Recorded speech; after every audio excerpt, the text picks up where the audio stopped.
नमः श्रीवर्धमानाय निर्धूते कल्याणमणे नमो सालोकानां लोकानां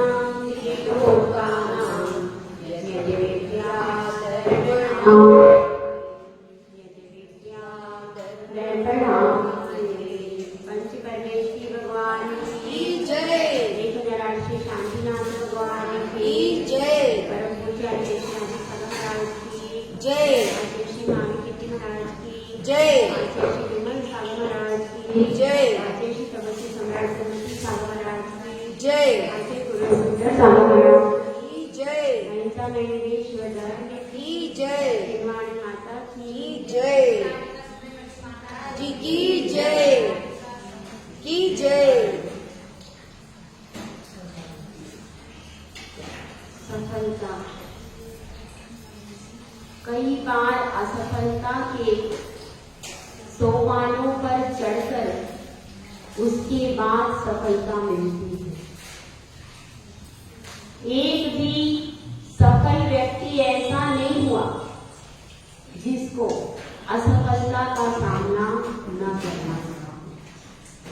सभी ने किसी न किसी रूप में असफलता का सामना कई बार किया है, लेकिन उसमें अपने आप को जो गिरने नहीं देता है, अपने परिणामों को गिरने नहीं देता है, वह लगातार सफलता की सीढ़ी चढ़ता है।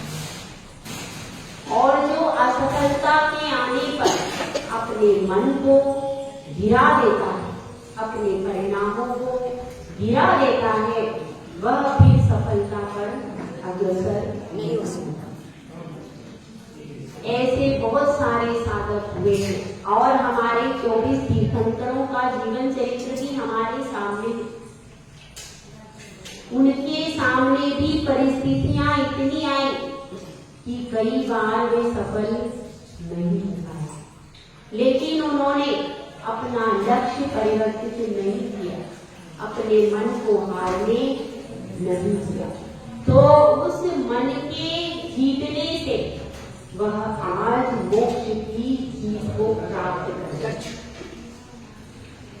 हमारे जीवन में भी जब कभी असफलता आएगी तो उस असफलता में मन को हार करके नहीं बैठे। मन के हारे हार है, मन के हारे मन के जीत। इसलिए अपने मन को हारना नहीं, दुगनी शक्ति के साथ आगे बढ़ते रहे तो हम विजय श्री को प्राप्त कर सकते हैं। पहले भी युद्ध हुआ, लड़ाई हुई है, महाराणा प्रताप कई बार हार गए, लेकिन दोबारा उन्होंने तैयारी की और कई बार हारने के बाद भी दोबारा जीत गए।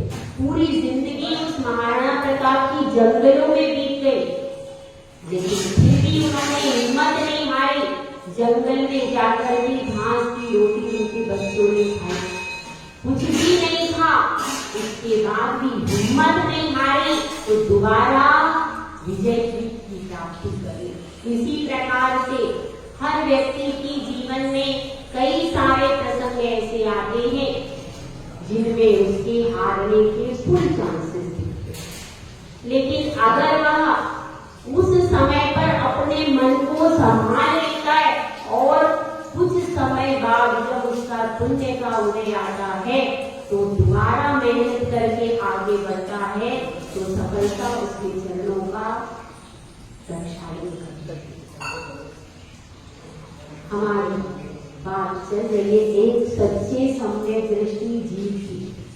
कई बार इस सच्चे सम्यक दृष्टि जीव की परीक्षा होती है, लेकिन परीक्षा होने के बाद भी जो सच्चा सम्यक दृष्टि जीव धर्म को नहीं छोड़ता है, वह वैमानिक देहों में जन्म लेने का सौभाग्य अर्जित करता है। निशंकित और निकांक्षित दो अंगों का वर्णन यहाँ पर हो चुका है। अब तीसरे अंग का वर्णन प्रारंभ हो रहा है। तीसरे अंग का नाम क्या है? निर्विचिकित्सा अंग। निर्णय चिकित्सा अंग का वर्णन यहाँ पर प्रारंभ हो रहा है। इसके पहले आपको बता दें, निशंकित अंग में हमारे शरीर का एक अंग उपमा दी जाती है, एक अंग से।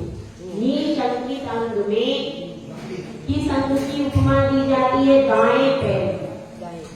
जब हमें किसी प्रकार की शंका नहीं है कि आगे का रास्ता एकदम क्लियर है, तो हम तुरंत दायां पैर उठा करके आगे बढ़ते हैं, किसी से पूछते नहीं। तो दायां पैर निशंकित अंग का प्रतीक है, और जैसे ही दायां पांव आगे बढ़ता है, उसके पीछे बायां पांव अपने आप आगे बढ़ता है। उसके लिए कोई विशेष पुरुषार्थ करना पड़ता नहीं, वह स्वाभाविक रूप से गमन की गति है कि जैसे ही दायां पैर आगे बढ़ता है, बायां पैर उसके साथ ही आगे बढ़ता है। तो बायां पांव प्रतीक है निकांक्षित अंग का। जब व्यक्ति निशंकित हो जाता है, जब उसको धर्म के विषय में कोई शंका नहीं है, जो सच्चे देवशास्त्र गुरु ने कहा है वह मेरे लिए प्रमाणभूत है, उसमें मुझे किसी प्रकार की शंका नहीं। जब ऐसा निर्णय होता है तो उसको विषय सुखों की चाह भी नहीं होती है। वह इंद्रियों के सुखों में सुख है ऐसा मानता भी नहीं। क्या मानता है? यह तो सब क्षणिक सुख है और अंत में दुख को लेने वाले, ऐसी धारणा उसकी बन जाती है। जिस प्रकार से जैसे ही दायां पैर आगे चलता है, बायां पैर अपने आप चल देता है, उसी प्रकार से जिसकी शंका समाप्त हो जाती है, उसकी विषय भोगों की तृष्णा भी कम हो जाती है और उसकी विषय सुखों में आस्था भी समाप्त हो जाती है। अब इसके बाद तीसरी बात चल रही है, तीसरे अंग के बारे में आचार्य समंत भद्र स्वामी के हैं। स्वभाव तो शुचोकाये रत्नत्रये पवित्रते निर्जुगुप्सा गुणप्रीति मता निर्विचिकित्सता। इसमें कहा गया है कि यह शरीर स्वभाव से ही कैसा है? अशुचि। पल रुधिर रागमल थैली पीकस असाधते मेरी नव मलधार बहे विशिवासर नाम लेख है कि यह शरीर का स्वरूप है कि सागर के जल सो शुचि कीजिए तो भी शुद्ध नहीं होता, तो भी पूरे जीवन भर हमारा इतना समय चला जाता है। जिसके श्रृंगारों में मेरा यह महंगा जीवन भूल जाता, अत्यंत अशुचि जड़ काया से इस जीवन का कैसा नाम। लेकिन देखिए, इस संसार में हम सारे नाते रिश्ते तोड़ देते हैं। जिसने हमें जन्म दिया उसको भी छोड़ देते हैं, उसकी भी सेवा नहीं करते हैं। बहुत कम लोग होते हैं जो कि अपनी माता पिता की विनय करते हैं और उनकी समुचित सेवा करते हैं। ऐसे लोग नहीं हैं और उनको माता पिता को भी छोड़ देते हैं। फिर जिनके साथ साथ फेरे लेकर के आए उनको भी छोड़ देते हैं। होता है कि नहीं? ऐसा होता है। जो अपने बच्चे हैं, पुत्र पुत्री, वो तो अपने आप जवानी होने के बाद युवावस्था पे अपने आप बेगाने हो जाते हैं, सिर्फ औपचारिकता निभाते। क्योंकि उनका मतलब अब पत्नी से और उनके दामाद से पूरा हो रहा है। आपका कोई पर्पज नहीं है। जो पैसे आपसे मिलते थे और जो आप उनका काम कर देते थे वह अब दूसरा व्यक्ति कर रहा है, तो आपसे प्रयोजन खत्म। सिर्फ वो हाल चाल पूछ करके औपचारिकता वे भी छूट जाते। पोता पोती भी कब तक आगे पीछे घूमते जब तक छोटे रहते, स्कूल नहीं जाते या फिर 8-10 साल तक पोता पोती आपके आगे पीछे घूमे। 8-10 साल के बाद कोई पोता पोती किसी दादा दादी के पीछे नहीं लगता। क्यों? अब उनका अलग से फ्रेंड सर्कल है, अब उनकी पढ़ाई है, अब उनका अलग से कोई अपना ड्रेस मटेरियल है, अलग से उनके सारी दिनचर्या चल रही। जब छोटा होता है तब उसको घूमने जाने के लिए, खाने पीने के लिए, सब चीजों के लिए दादा दादी फ्री बैठे रहते हैं, इसलिए जरूरत पड़ जाती है। लेकिन जैसे ही उसका कर्तव्य पूरा होगा वह छोड़ देगा और आप भी छोड़ देते। तो ये सारे संबंध, सारे नाते छूट जाते, लेकिन यह शरीर का नाता एक भव से लेकर के अंत तक रहता है।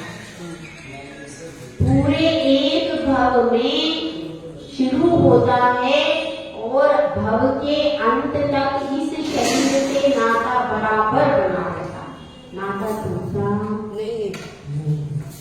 इसलिए सबसे पहले आप किसी को प्रेम करते हो तो वह क्या है? काया।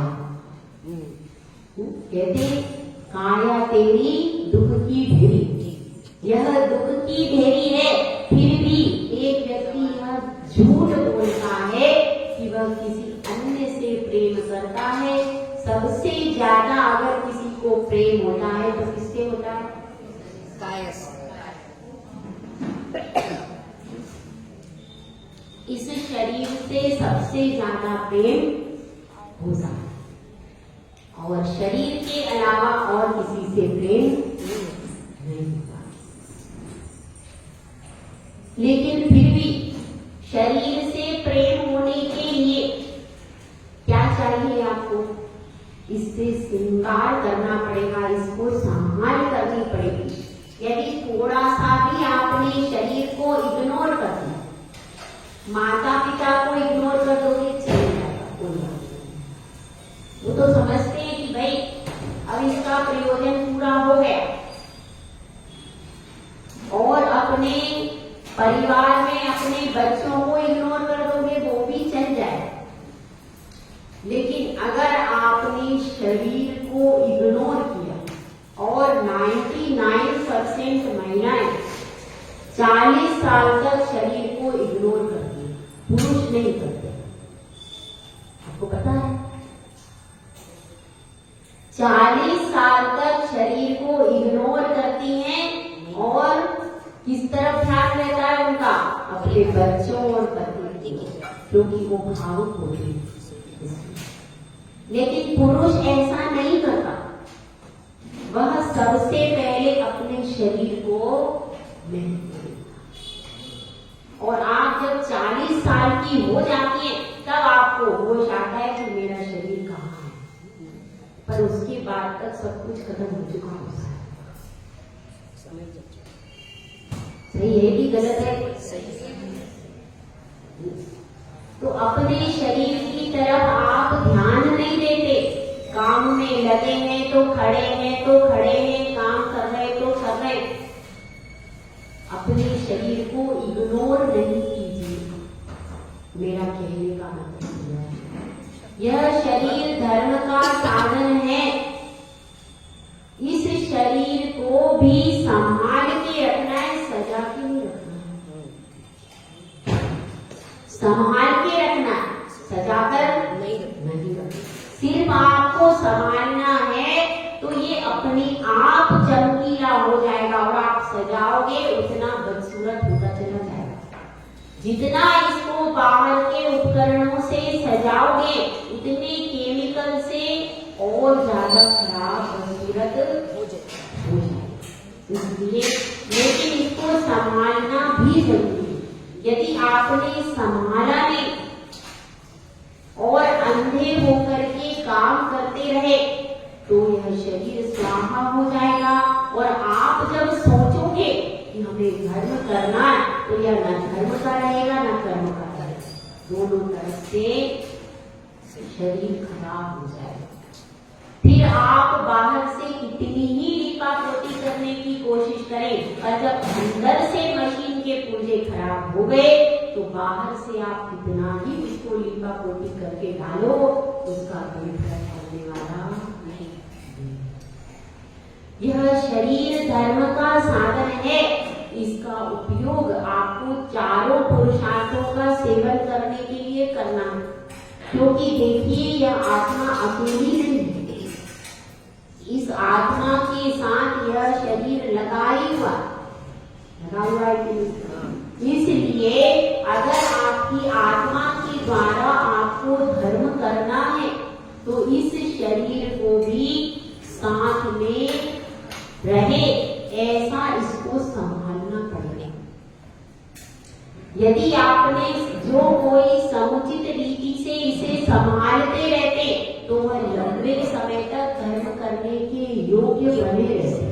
80-80 साल में भी लोग धर्म कर पाते। क्यों? क्योंकि उन्होंने शरीर को संभाला। यदि वो संभालते नहीं तो धर्म भी नहीं कर पाते और संसार के कर्म भी नहीं कर पाते। तो यहाँ पर बताया जा रहा है, पहले इस शरीर के स्वरूप को समझो कि यह स्वभाव से ही अशुचि है और इसका श्रृंगार करना बंद करो। इसका श्रृंगार, शरीर का श्रृंगार करना बंद कर दो। इसका मतलब यह नहीं है कि जो महिलाएं हैं वो अपने सोना श्रृंगार छोड़ दे। महिलाओं के लिए मांग भरना श्रृंगार का होगा। वह सुरक्षित का एक लाल लाइट थी जिसके द्वारा व्यक्ति उनके ऊपर कुदृष्टि नहीं डाल पाता। अगर सिंदूर भर के आज भी महिलाएं जाएंगी मार्केट में, एक व्यक्ति कुदृष्टि डालने से पहले 100 बार सोचेगा, लेकिन हमने उस सिंदूर को उड़ा दिया। पहले तो फिर भी यहाँ पर थोड़ा सा लगता था, आज से करीब 3-4 साल पहले। अब तो वह भी गया। हाँ, बिंदी तो छोड़िए, पहले सिंदूर होता था और अब पहले अब मांग करके छोटी नहीं करते थे तो भी आगे से लगा लिया करते। कब? 2-3 साल पहले तब देखा। अब वह बिल्कुल ही समाप्त हो गया। तो अब आप सूट पहन करके मार्केट में जा रहे हो, व्यक्ति क्या सोचेगा? कुंवारी लड़की है तो वो कुछ भी आपको कभी भी कह सकता। हिम्मत क्यों पड़े? क्योंकि हमारे पास सुहाग का कोई भी चिन्ह है नहीं। तो कोई भी व्यक्ति अपनी कुदृष्टि डालने को स्वतंत्र है। दुपट्टा हमारे पास नहीं है। अब विवाहित महिलाएं भी दुपट्टे का प्रयोग नहीं करती है, बिना दुपट्टे के ही जा रही है। बड़ी बड़ी 40-40 साल की महिलाएं, क्या उनको समझाया? बताओ क्या समझा? जो सच है तो सच। तो यह कह रहे श्रृंगार का मतलब ये नहीं कि जो कांच की चूड़ी पहले महिला एक उतारती थी तो हाथ भारी नहीं करती थी, 2 चूड़ी शेष रहने देती थी। जब इधर से चूड़ियां इस हाथ में पहन लेती थी तब इस हाथ को से चूड़ियां, कांच की चूड़ियां जो हमारी, जब वह बजती थी तो व्यक्ति डर जाता था। उसकी आवाज से लोगों को पता चला कि कांच की चूड़ियां हैं, बिंदी है, सिंदूर है, भाग जाओ यहाँ से। ऐसा उनको डर लगता था और वह माता बहन करके हाथ जोड़ लेता था, भाभी जी प्रणाम, ऐसा कहता। आज कोई लड़की जो सूट पहन करके सड़क पर जाएगी उसको कोई भाभी जी प्रणाम करेगा? नहीं। रेस्पेक्ट होता था आपकी। वह जो 3 चीजें आपकी होती थी और बिछिया भी चली गई अब तो। यह तब 3-4 चीजें ऐसी चिन्ह होती थी जिनको देख देख करके सामने वाला व्यक्ति कैसे ही विकारी भाव से आ रहा, 3 चीजें देख करके उसके हाथ जुड़ जाया करते थे। तो एक तो साड़ी, सिर पर पल्ला, सिंदूर, बिंदी, कांच की चूड़ियां और पैर में बिछुआ और गले में मंगलसूत्र, यह सब चीजें हुआ करती हैं। इन सब चीजों से एक महिला की गरिमा होती थी और सामने वाला जब पुरुष देखता था, सौभाग्यवती स्त्री है, शीलवती स्त्री है, यह भी इसको समझ में आता है कि यह स्त्री शीलवती है। शील का भी यही सब चिन्ह हुआ करता था कि जो स्त्री इन सब चिन्हों से सुशोभित है वह अपने पति की अनुगामिनी है, ऐसा निर्णय भी होता था उन्हीं चिन्हों से। कोई आगे से शील का सर्टिफिकेट देने की जरूरत नहीं है। इन सब चिन्हों से पता चल जाता था पति परायण स्त्री है, अब इसकी तरफ देखना भी नहीं है और मैं दूर से ही हमारा भारत ही एक ऐसा देश है जिसको अपनी भारतीय संस्कृति पर, भारतीय अस्मिता पर गौरव नहीं है। भारत के सबसे ज्यादा विदेश में अगर किसी देश के लोग हैं तो वह भारत के लोग हैं। भारत इतना अभागा देश है। तो अपनी बात चल रही है, शरीर के श्रृंगारों में हम इतने उलझ गए हैं कि हम अपने जीवन को उसके ऊपर पूरा स्वाहा कर देते हैं और अभी से इस शरीर के स्वभाव को समझते नहीं। इस शरीर के स्वभाव को यदि हम जान जाएंगे तो क्या फायदा होगा? तो फिर इसको ज्यादा सजाने और संवारने के लिए मेहनत नहीं करेंगे।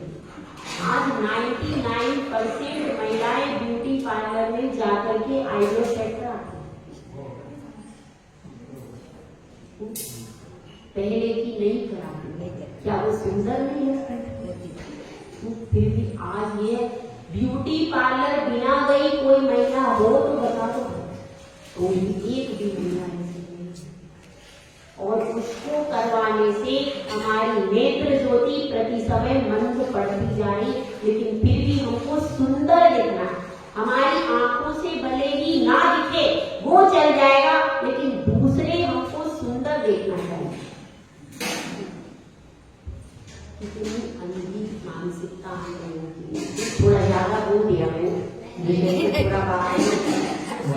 आप तो गुरु है, गुरु है तो आप तो संबोधित करेंगे। रत्नत्रय पवित्र थे। अब इसके बाद बता रहे हैं, अरे भाई, तो शिष्य प्रश्न करता है, आपने तो कह दिया शरीर खराब है, शरीर अशुचि है, सप्त कुधातु भली मोल मूरत नाम लेत जिन आवे। 7 कुधातु इसमें भरी हुई है, रक्त है, पीप है, हड्डी है, अस्थि है और क्या है, मांस, मेद और वीर। इन सब धातुओं से भरी हुई यह मल की मूरत है। इस मल की मूरत को कैसे अपन सजाते हैं तो यह पवित्र कैसे होती है भाई? कैसे पवित्र होगी हमारा ये शरीर? कैसे पवित्र होगा? आपने कह दिया कि सागर के जल से धोएंगे तो भी पवित्र नहीं होगा, तो फिर कैसे पवित्र होगा? तो इसके लिए बताया है रत्नत्रय पवित्र थे। केवल रत्नत्रय इसमें धारण करते हैं तो यह शरीर पवित्र हो जाता है। अगर इसमें रत्नत्रय का आरोपण कर दिया तो कैसा हो जाता है? पवित्र हो जाता है।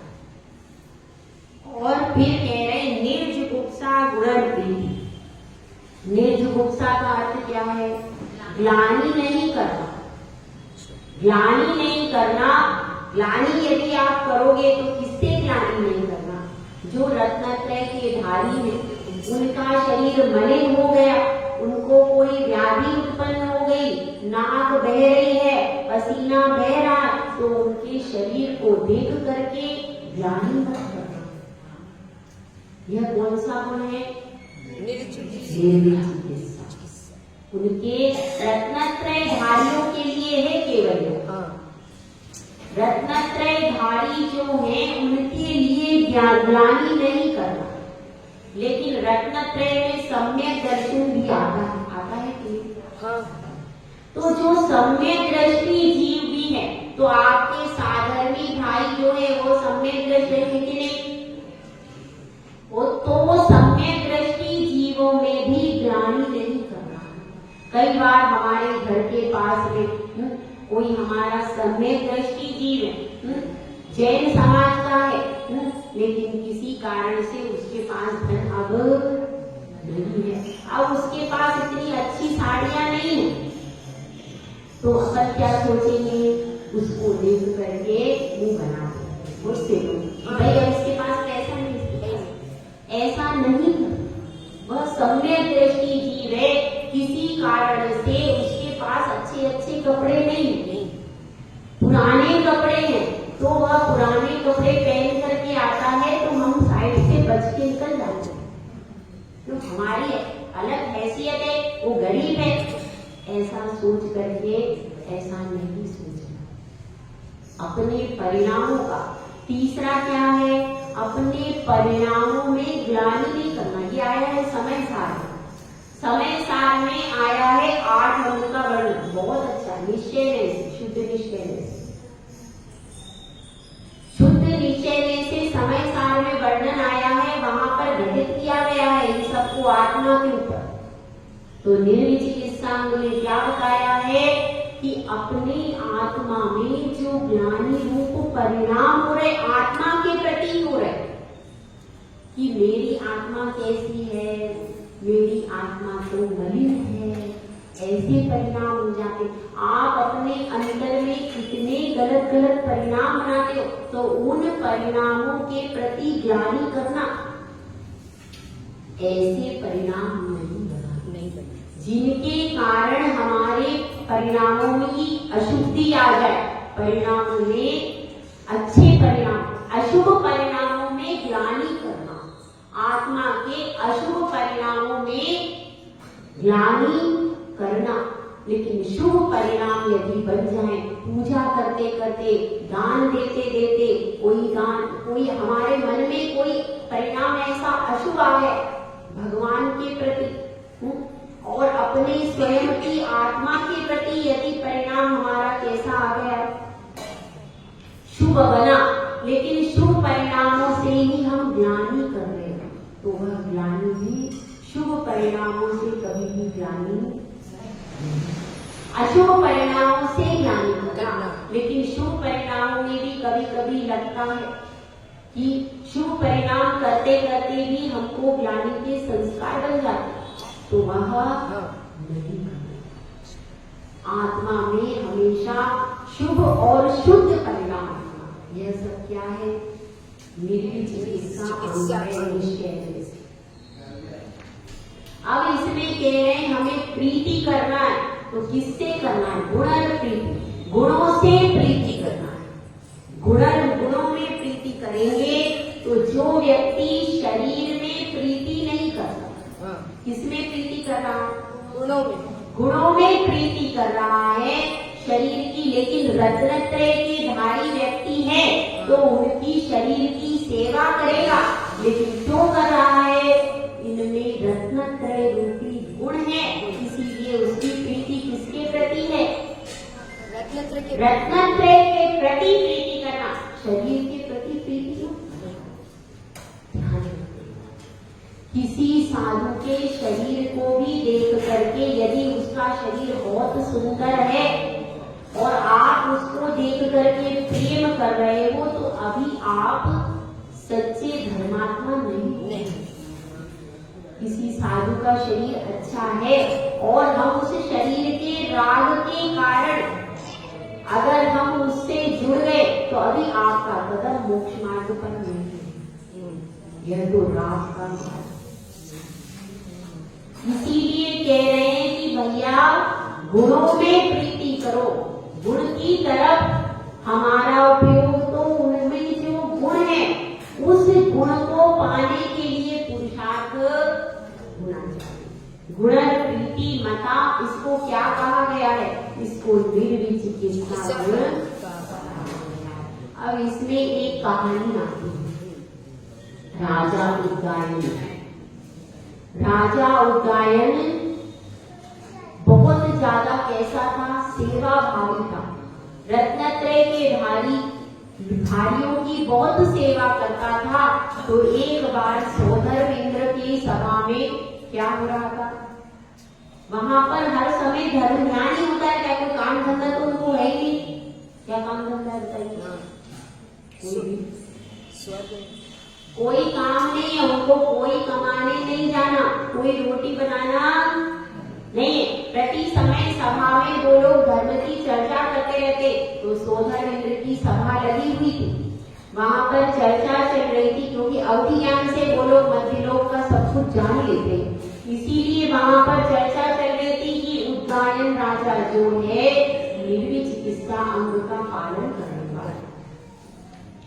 तो दो देव परीक्षा करने के लिए आ गए और उनमें से एक ने क्या किया कि मुनिराज का रूप धारण कर लिया। मुनिराज का रूप धारण करके और वहां पर आ गया। उदगायन राजा का नियम था, वह प्रतिदिन अतीत की संविवाद करता था। आपका नियम है, यदि गांव में साधु हो तो इतना कर सकते हो, साधु का आहार काल कर फिर भोजन करना, उसके पहले भोजन मत करना, अन्न का सामान कम से कम नहीं करना। ऐसा कुछ लोगों का नियम नहीं है। तो उदगायन राजा प्रणाम के लिए खड़ा हुआ और मुनिराज आए, उनको देख करके उसने क्या किया? प्रणाम किया। गलित कुष्ठ मुनिराज को हो रहा, पूरा शरीर कैसा हो रहा है? गलित हो रहा है, बहुत भयानक दुर्गंध आ रही है। यह सब विक्रिया से उस देव ने रचना करी, लेकिन उन्होंने ग्लानि नहीं की और मुनिराज का विधिवत पड़गाहन किया। पड़गाहन करने के बाद फिर उसको अपने चौकी में लेकर के आए और आहार कराया। आहार कराने के बाद उन्होंने बमन कर दिया। उदगायन राजा और उनकी रानी दोनों पर बमन कर दिया। इतना दुर्गंध युक्त बमन था, पूरे लोग जो भी आहार दे रहे थे सब उसकी दुर्गंध से सबको जी घबराने लगा, सब भाग गए। लेकिन उदगायन राजा और उनकी पटरानी वहां से हिले भी नहीं, वहीं पर रहे, वो हिले भी नहीं।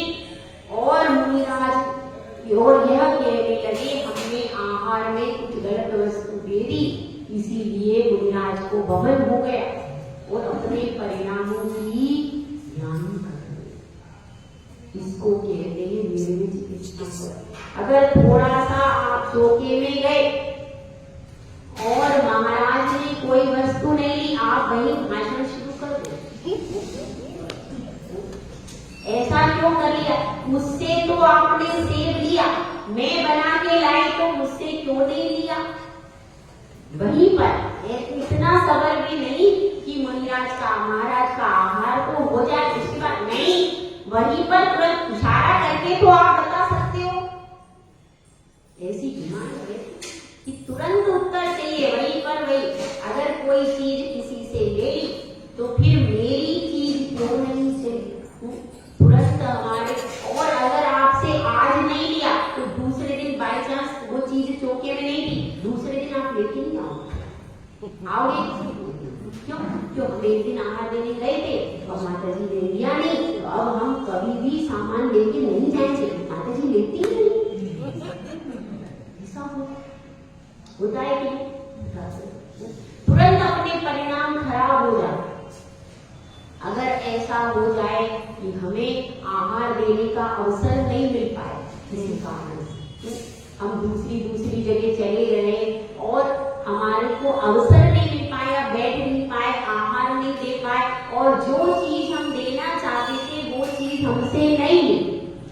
हम मीठा देना चाहते थे तो मीठा हमसे नहीं दिया, किसी और से ले लिया। तुरंत परिणाम, एक सेकंड में परिणाम हमारे ऊपर से नीचे हो जाते। तो देखिए इतनी बड़ी घटना घट गई, कितनी बड़ी घटना, इतनी बड़ी घटना घट गई, उसके बाद भी वह उज्जैन राजा परिणामों को खराब नहीं करता। क्या सोच रहा है, अगर महाराज को उल्टी हो जाए तो आप क्या करोगे? महाराज ने इस जूस के ऊपर यह फ्रूट लिया, इसलिए महाराज को उल्टी हुई। क्यों हुई भाई? महाराज ने ठंडा पानी क्यों पिया आज? उनको समझ में नहीं आता है। आज ठंडा पानी, महाराज ने क्या किया? आज ठंडा पानी के ऊपर पी ली, इसलिए उल्टी हो गई। अच्छा हाँ, ऐसा गलती किसकी है? महाराज महाराज की, हमारी थोड़ी।